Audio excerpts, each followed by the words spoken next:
Ketika hendak dicabut nyawanya, Nabi Adam tiba-tiba protes dan menentang malaikat maut. Seperti yang kita tahu, kematian adalah sebuah tragedi yang menakutkan bagi sebagian manusia. Tubuh akan merasakan sakit nyeri yang dahsyat ketika detik-detik pencabutan ruh di saat kematian. Kematian adalah sesuatu hal yang pasti kelak dialami oleh seluruh umat manusia. Saat kematian, tubuh seakan dihimpit dan nafas sesak seakan keluar dari lubang jarum. Bahkan, para nabi yang merupakan para kekasih Allah juga merasakan betapa menyakitkannya sakaratul maut itu. Di saat kematian orang kafir dan ahli maksiat, mereka akan didatangi malaikat maut dengan wajah dan penampilan yang sangat menyeramkan. Malaikat maut tak segan-segan memukuli mereka hingga ruh mereka keluar dari jasadnya. Peristiwa itu merupakan peristiwa yang sangat mengerikan.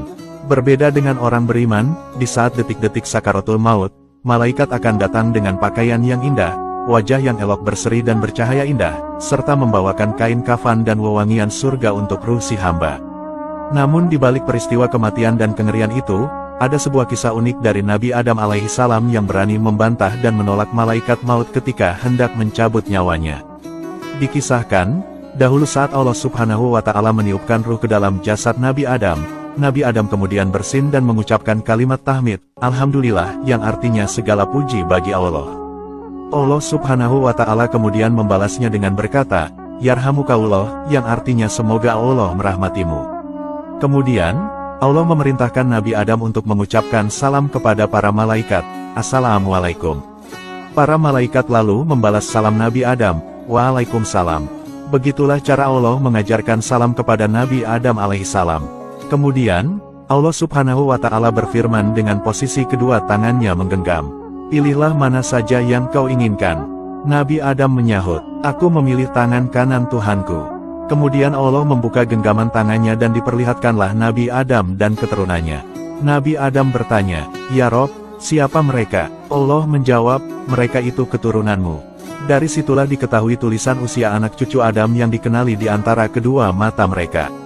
Tidak hanya itu, di antara mereka ada seseorang yang memunculkan sinar terang tetapi umurnya pendek yaitu hanya berusia 40 tahun. Nabi Adam lalu penasaran dan bertanya kepada Allah Subhanahu wa Ta'ala, Ya Rob, siapa dia? Allah menjawab, dia itu anakmu, Daud. Dahulu, Nabi Daud memang ditakdirkan Allah hanya berusia 40 tahun saja. Kemudian Nabi Adam meminta kepada Allah untuk menambahkan umur Nabi Daud. Nabi Adam lalu berkata, aku tambahkan 60 tahun dari usiaku. Allah Subhanahu wa Ta'ala kemudian menjawab, baik, silahkan kamu tinggal di surga.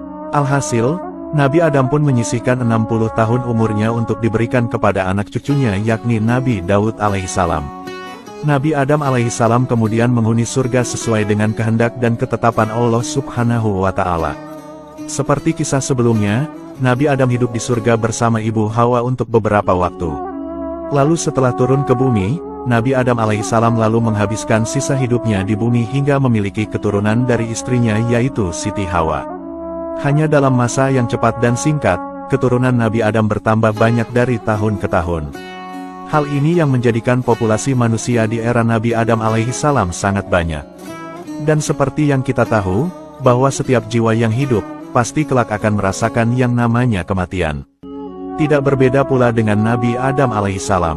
Dikisahkan dari hadis riwayat Ibnu Hibban, dahulu ketika usia Nabi Adam alaihissalam telah habis di saat menginjak umur 960 tahun, maka tibalah waktu kematian beliau.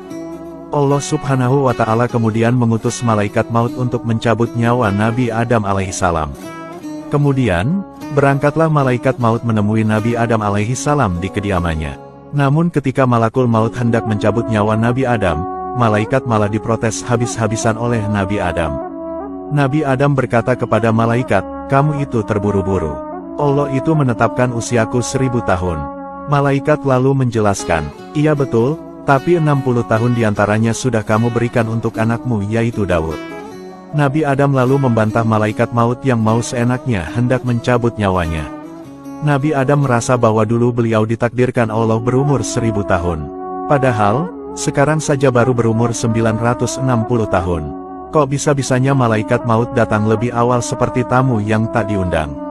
Nabi Adam alaihissalam menolak kehadiran malaikat maut karena dirasa ajalnya belum sampai. Meskipun sudah diingatkan malaikat, Nabi Adam tetap membantahnya.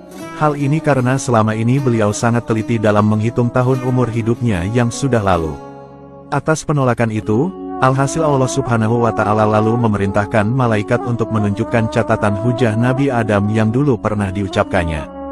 Hal ini untuk mengatasi penolakan dari orang yang ingkar dan memiliki sifat pelupa. Saksi dan bukti lalu ditunjukkan kepada Nabi Adam alaihissalam. Ternyata memang benar. Setelah mengetahui bukti-bukti itu, barulah Nabi Adam bisa mengingatnya. Nabi Adam ternyata lupa kalau dulu ia sempat berkata untuk memberikan sisa umurnya 40 tahun kepada cucunya yaitu Nabi Daud alaihissalam. Dari sifat lupanya inilah yang kemudian diwariskan Nabi Adam kepada para anak cucunya. Di mana, anak cucu Adam juga memiliki sifat ingkar dan pelupa. Atas peristiwa itu, maka tidak heran bila manusia hingga saat ini banyak yang suka ingkar dan suka lupa terhadap ketetapan Allah Subhanahu wa Ta'ala. Sikap protes-memprotes ternyata sudah ada dan sudah diwariskan oleh nenek moyang terdahulu yaitu Nabi Adam alaihissalam. Maka dari itu, apabila di antara kita ada yang lupa dan tersesat, maka seyogyanya bagi kita untuk menegur dan mengingatkan saudara-saudara kita agar kembali ke jalan Allah yang lurus. Semoga kisah ini bermanfaat. Wallahu a'lamu bishawab.